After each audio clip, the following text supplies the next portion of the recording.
Hello students, welcome back to my channel UTD classes by Neeraj sir and today's our topic is Rutherford gold foil experiment। Previous video में हम लोगों ने J Thomson का atomic model पढ़ा था और J Thomson के atomic model के बाद में रदरफोर्ड का ये एक्सपेरिमेंट आया है। अब इस एक्सपेरिमेंट में क्या है चलिए देखते हैं। देखिए ये है रदरफोर्ड गोल्ड फॉयल एक्सपेरिमेंट। जब जे थॉमसन ने ये बोला कि पूरा का पूरा एटम पॉजिटिव चार्ज से बना हुआ है, पॉजिटिव चार्ज पूरे एटम में फैला हुआ है और इलेक्ट्रॉन्स बीच बीच में जगह जगह पे एम्बेडेड है, तो इस बात की प्रूविंग के लिए रदरफोर्ड ने ये एक्सपेरिमेंट लिया। तो रदरफोर्ड ने इस एक्सपेरिमेंट में दो सब्सटेंस ले रखे हैं जो बहुत ज़रूरी, जो आपसे पूछे जाएंगे कि ये क्यों लिए गए हैं। जैसे सबसे पहले ये है अल्फा पार्टिकल। ये एक अल्फा पार्टिकल जो कि लेड के एक बॉक्स के अंदर बंद रहता है और यहाँ पे एक छोटा सा स्लिट होता है जिससे ये रेज यहाँ पे निकलती हैं। ये जो आपके पास बनी हुई है ये स्क्रीन है, जो ZNS की स्क्रीन है, यानी कि जिंक सल्फाइड की स्क्रीन है। इस स्क्रीन का यूज इसलिए किया जाता है क्योंकि जब भी अल्फा पार्टिकल इस स्क्रीन से टकराता है तो रोशनी देता है, चमकता है लाइट की तरीके से, रंग अलग अलग कलर्स में, तो हमें पता चल जाता है कि हाँ भाई अल्फा पार्टिकल कहाँ पे स्ट्राइक हो रहा है। और ये जो हमारे पास मैंने शेडेड रीजन बना रखा है, ये शेडेड रीजन जो है ये गोल्ड फॉइल है। तो ये है गोल्ड फॉइल, ये है अल्फा पार्टिकल और ये है ZNS की परत। और ये पूरा का पूरा जो एक्सपेरिमेंट है ये वैक्यूम में हो रहा है। कहाँ हो रहा है? वैक्यूम में। ठीक है, अब आइए देखते हैं इस एक्सपेरिमेंट में होता क्या है।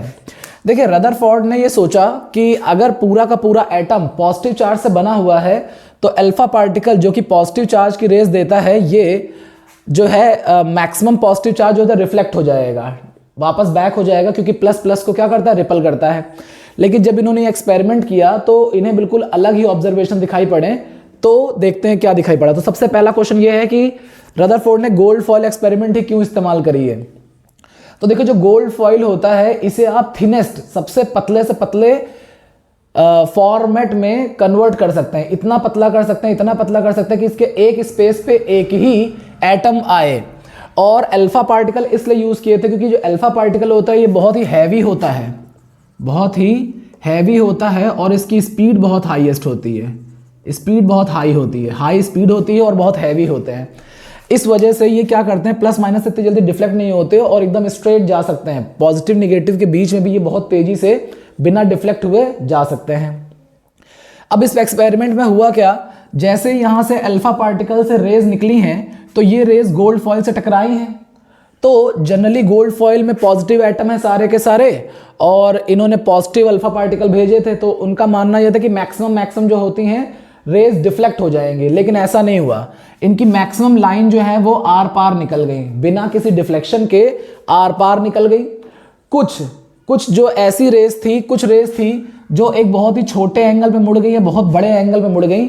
यानी कि अगर कोई अल्फा पार्टिकल ऐसे जा रहा है, गोल्ड फॉइल से टकराया, तो थोड़ा सा अपने रास्ते से हल्का सा डिफ्लेक्ट होके किसी और एंगल में चली गई, या कभी कभी बहुत बड़ा एंगल बना के मुड़ गई जाकर के। तीसरा जो इनके पास में रिजल्ट आया वो ये आया कि जब कोई अल्फा पार्टिकल वहां पे गया गोल्ड फॉइल पे तो वो टकरा के बाउंस बैक हो गया, अपने ही रास्ते पे वापस लौट आया। तो इन्होंने तीन ऑब्जर्वेशन देखे। पहला ऑब्जर्वेशन देखा कि सारी गोल्ड फॉइल से जो टकराने वाली रेज हैं वो मैक्सिमम रेज जो है वो आर पार सीधी चली जाती है बिना रिफ्लेक्शन के। इसे बाद में इन्होंने एक्सप्लेन किया क्यों। दूसरा कि कोई अल्फा पार्टिकल जो होते हैं एक छोटा एंगल या एक बहुत बड़ा एंगल बना के डिफ्लेक्ट हो गए, अपने पास से दो हो गए। और तीसरा ये था कि जो अल्फा पार्टिकल है वो गोल्ड फॉइल से टकराने के बाद बाउंस बैक हो गए हैं अपने ही रास्ते में। तो इन्होंने ये तीन ऑब्जर्वेशन देखे और इन तीन ऑब्जर्वेशन से इन्होंने कुछ इसके बारे में कुछ ऑब्जर्वेशन लिखे हैं जो बताते हैं आपको। आइए देखते हैं क्या है ऑब्जर्वेशंस।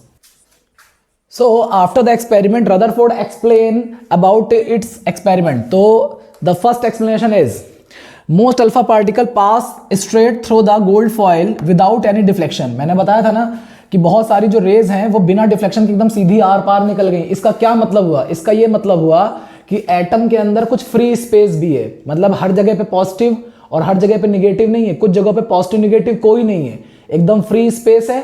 जब इस फ्री स्पेस से अल्फा पार्टिकल पास हुए हैं तो बिना किसी डिफ्लेक्शन के स्ट्रेट निकल गए हैं। तो देखिए यहां लिखा हुआ है कि most alpha particle pass through the gold foil without any deflection. It shows that, ये बताता है कि there is a lot of space in the atom, कि एटम के अंदर बहुत सारा फ्री स्पेस भी है। सेकेंड, मैंने बताया था कि कुछ अल्फा पार्टिकल एक छोटा एंगल या बड़ा एंगल बना करके अपने रास्ते से डिफ्लेक्ट हो गए हैं। डिफ्लेक्ट होना जाना मतलब अपने रास्ते से हट जाते हैं। ऐसा क्यों हो जाता है? तो देखिए, a few alpha particle deflect at a very small and a large angle, it shows that, वो ये बताता है कि there is a centre of positive charge.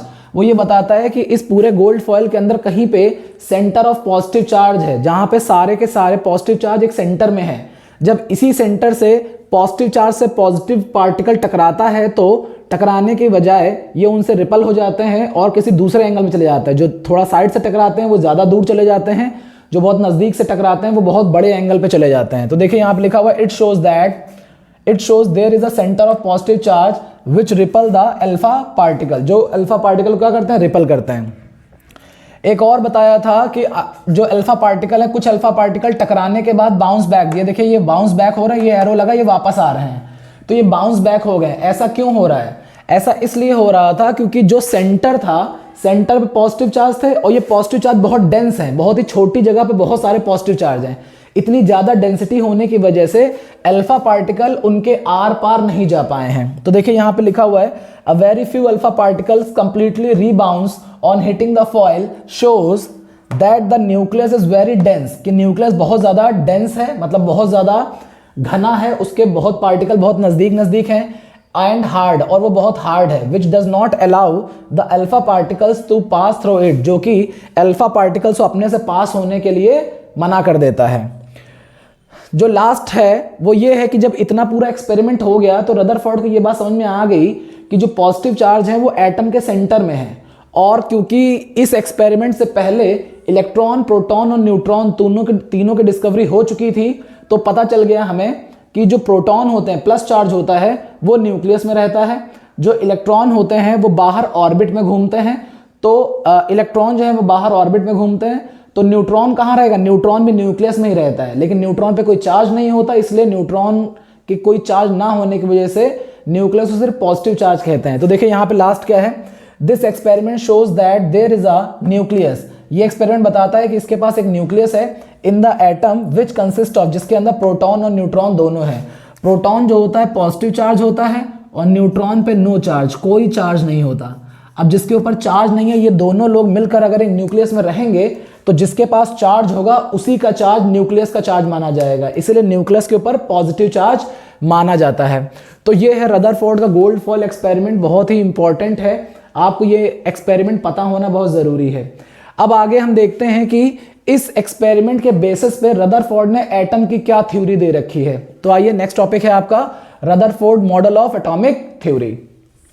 Topic is Rutherford model of atomic theory. Previous video में मैंने आपको Rutherford का gold foil experiment बताया था, और उस एक्सपेरिमेंट के ऑब्जर्वेशन की वजह से रदरफोर्ड ने एटम के बारे में कुछ बहुत ही इंपॉर्टेंट बातें कही हैं, जिसे ही Rutherford model of atomic theory कहा जाता है। So the first point is, an atom is a consist of a positively charged, dense and very small nucleus containing the proton and neutron। Rutherford का मानना यह था, जब उन्होंने एक्सपेरिमेंट किया तो उन्हें पता चल पाया कि जो एक एटम होता है उसके अंदर बीचों बीच में एक न्यूक्लियस होता है। ये न्यूक्लियस बहुत ज़्यादा हार्ड होता है, बहुत डेंस होता है, और इसके अंदर जो होते हैं प्रोटॉन और न्यूट्रॉन पाए जाते हैं। Almost the entire mass on atom is concentrated in the nucleus, और इसी न्यूक्लियस पे पूरे एटम का मास डिपेंड करता है। जैसे हमारी बॉडी का एक सेंटर ऑफ मास होता है जिसमें हमारी पूरी बॉडी बैलेंस होती है, उसी तरीके से एटम का जो बैलेंस पॉइंट है वो उसका न्यूक्लियस होता है। Second point is, the nucleus is surrounded by the negatively charge electrons. जो न्यूक्लियस होता है उसके चारों ओर निगेटिव चार्ज होते हैं जो कि इलेक्ट्रॉन्स होते हैं।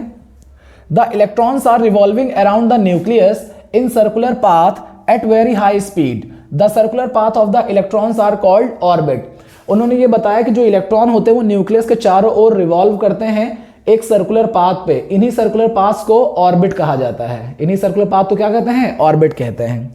Point number 3, the electrostatic attraction between the protons and electrons hold atom together. अब सबसे पहली बात आती है इलेक्ट्रोस्टैटिक अट्रैक्शन क्या होता है, तो ध्यान से समझिए।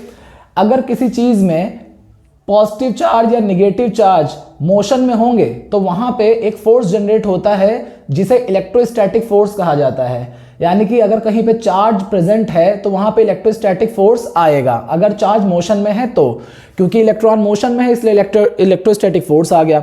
यही इलेक्ट्रोस्टैटिक फोर्स जो होता है वो प्रोटॉन जो कि प्लस होते हैं और इलेक्ट्रॉन जो कि माइनस होते हैं, तो opposite charge attract each other, तो ये बात आपने सुन रखी है। तो इसी वजह से पूरा का पूरा एटम जो होता है अपनी स्टेबिलिटी बना के रखता है। अगला है point number 4, the atom is electrically neutral. जो एटम होता है इलेक्ट्रिकली न्यूट्रल होते हैं। इलेक्ट्रिकली न्यूट्रल क्यों होते हैं? Because the number of proton and the electron is an atom is the equal, क्योंकि एक एटम में जितना प्रोटॉन होता है उतना ही इलेक्ट्रॉन होता है। यानी कि अगर किसी एटम में 11 इलेक्ट्रॉन है तो उसमें प्रोटॉन भी 11 होंगे। अब क्योंकि प्रोटॉन प्लस होते हैं तो प्लस 11 और इलेक्ट्रॉन माइनस होते हैं इसलिए माइनस 11, प्लस 11 माइनस 11 को 0 कर देता है, जिसकी वजह से वहां पे कोई चार्ज नहीं होता है। इसी कंडीशन को कहा जाता है electrically neutral. Electrically neutral. Last जो पॉइंट रदरफोर्ड ने बताया वो ये बताया कि most of the atom is a empty free space है।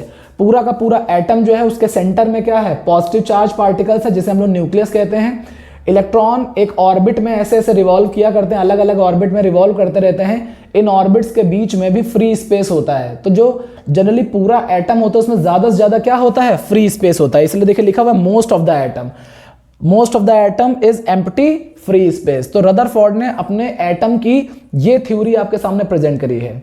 अब रदरफोर्ड ने ये जब थ्योरी दी है तो इस थ्योरी में भी कुछ कमियां पाई गई हैं, तो इनके में कुछ ड्रॉबैक्स हैं। आइए चलिए वो ड्रॉबैक्स देखते हैं। So these are the drawbacks of Rutherford model of atomic theory. तो the drawback number 1 is the major drawback of this model is that it does not explain the stability of atom. इन्होंने atom की stability मतलब आपका जो atom है वो ऐसा क्यों है इसके बारे में अभी तक ये नहीं बता पाए थे। और दूसरा था according to the electromagnetic theory if a charge particle undergoes accelerated motion then it must radiate energy continuously. अगर कोई चार्ज पार्टिकल किसी इलेक्ट्रोमैग्नेटिक वेव के इलेक्ट्रोमैग्नेटिक प्लेस में अगर मोशन करता है तो वो हमेशा एनर्जी रेडिएट करेगा। तो इन दोनों थ्योरी में क्या है मैं आपको समझाता हूं, ध्यान से सुनिएगा जरा सा। रदरफोर्ड ने ये बोला कि जो इलेक्ट्रॉन होते हैं वो ऑर्बिट में ऐसे करके मोशन करते रहते हैं। तो जब वो मोशन कर रहे होंगे तो मोशन जो होती है वो एक एनर्जी की वजह से होती है जिसे आप लोग बोलते हैं काइनेटिक एनर्जी। तो यानी कि रदरफोर्ड ये कहना चाहते थे कि एटम के पास में काइनेटिक एनर्जी है और पूरी दुनिया ये बात जानती थी कि जिसके पास जो एनर्जी होती है उस एनर्जी से वो वर्कडन करता है। तो जब इलेक्ट्रॉन के पास जो एनर्जी है उससे वो वर्कडन क्या कर रहा है? चलने का काम कर रहा है, मोशन का काम कर रहा है। तो जब ये मोशन कर रहा होगा तो आज नहीं तो कल उसकी ये एनर्जी खत्म हो जानी चाहिए।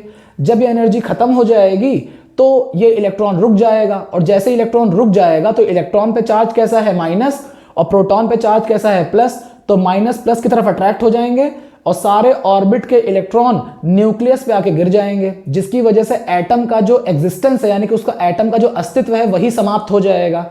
ये बात जब रदरफोर्ड से पूछी गई कि आपके इस एटम में ऐसा क्यों नहीं हो रहा है, तो रदरफोर्ड इस बात को एक्सप्लेन करने में नाकामयाब रहे हैं। तो यही वो 2 पॉइंट हैं जिनकी वजह से ऐसा है। फिर से पढ़ देता हूं मैं, ध्यान से सुनिएगा।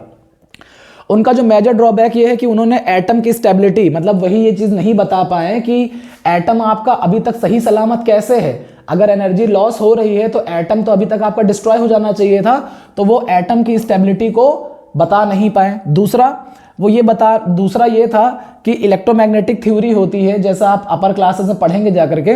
इलेक्ट्रोमैग्नेटिक थ्योरी के अंतर्गत होता यह है कि अगर कोई चार्ज पार्टिकल रफ्तार में रहता है, मोशन में रहता है, स्पीड में रहता है, तो वो अपनी स्पीड में तभी रह सकता है जब वो एनर्जी रेडिएट करे। एनर्जी रेडिएट मतलब एनर्जी का लॉस करे या एनर्जी निकाले।